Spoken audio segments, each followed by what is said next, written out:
अस्सलाम वालेकुम, मैं हूं तारिक खान। आप देख रहे हैं हमारा यूट्यूब चैनल तारिक खान।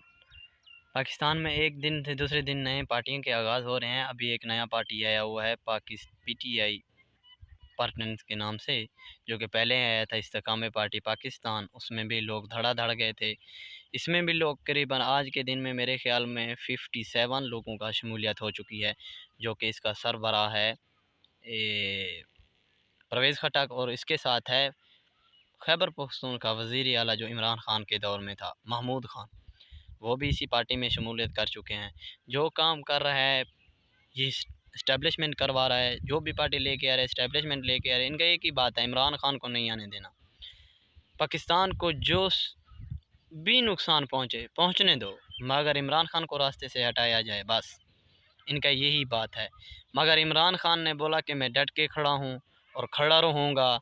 इन्होंने बोला कि आप मुल्क छोड़ के चले जाएं। कई पैगामात भेजे गए इस्टेब्लिशमेंट की तरफ से, आप प्लीज़ इस वक्त पाकिस्तान के हालात ख़राब हैं, आप मुल्क से चले जाएं। जैसे हालात बेहतर होंगे हम दोबारा आपको बुला लेंगे। उसने बोला मेरा जीना मरना पाकिस्तान में है, मैं शरीफ ख़ानदान जैसा नहीं हूँ।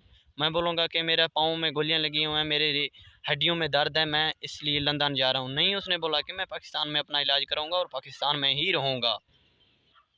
शरीफ ख़ानदान जब भी मुश्किल पड़ता है तो इनका बोलना यही आदत है कि किसी का ब्लड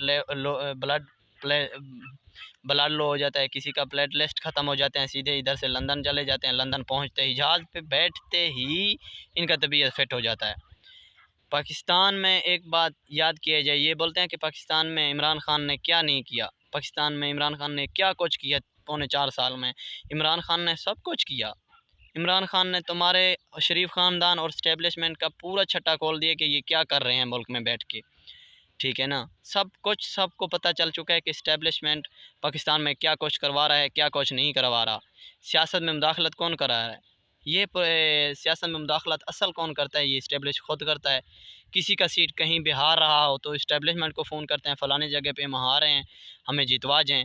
यही ख्वाजा आसिफ ने कहा था कि मैं एक जगह पे हारा था, मैंने इस्टेब्लिशमेंट को फ़ोन किया था। वो भी कैपिटल टॉक में 7 दिन पहले इंकशाफ किया था हामिद मीर के साथ कि मैं एक जगह पे हार रहा, तो मैंने तो इस्टेब्लिशमेंट को फ़ोन किया कि मैं फ़लाने जगह पे हार रहा हूँ। उसने बोला कि आप टेंशन नहीं लें, हम बैठे हैं, इंशाल्लाह आप जीत जाएँगे। उसे 2 घंटे के बाद जब नतीजा सामने आया तो ख्वाजा आसिफ ने बोला कि मैं करीबन 800-900 वोटों से जीत चुका था। ये हमारे इस्टेब्लिशमेंट के हालात हैं पाकिस्तान में।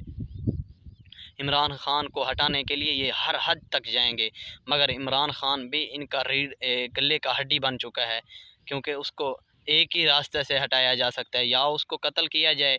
इन्होंने कोशिश तो की थी, जो कि डुशियल कम्प्लेक्स में भी कोशिश किया था, और उसमें जलसे के दौरान जो इमरान खान के टांगों पे गोलियां लगे थे उस पर भी कोशिश की थी।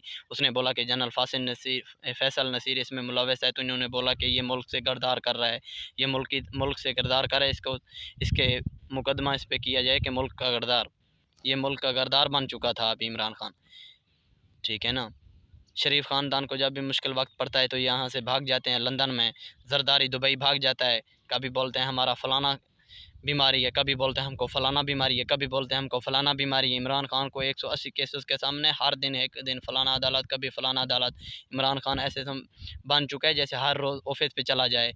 अभी उनका अदालत ऐसे बन चुके हैं, मगर वो पाकिस्तान में बैठकर हर चीज़ का मुकाबला कर रहा है। मगर शरीफ खान जान पे जब भी मुश्किल वक्त आता है तो लंदन कोई दुबई भाग जाता है। मगर ये इमरान खान ऐसा नहीं है। ये इसने बोला मेरा जीना मरना पाकिस्तान में है और मैं पाकिस्तान में रहूँगा। अभी इस्टेब्लिशमेंट जितना भी कहे कि मैं सियासत में मुदाखलत नहीं करूँगा ना, आवाम के दिल में अब इनका कोई जगह नहीं है। अगर ये काबे के छत पर चढ़ कर भाई ये कहें कि हमारे आने वाले नस्लें भी, इस्टेब्लिशमेंट कहे कि आने वाले नस्लें भी हमारे सियासत में मुदाखलत नहीं करेंगे, तो कुछ बने तो बने, वरना इनके हालात बुरे हैं। पाकिस्तान जिंदाबाद।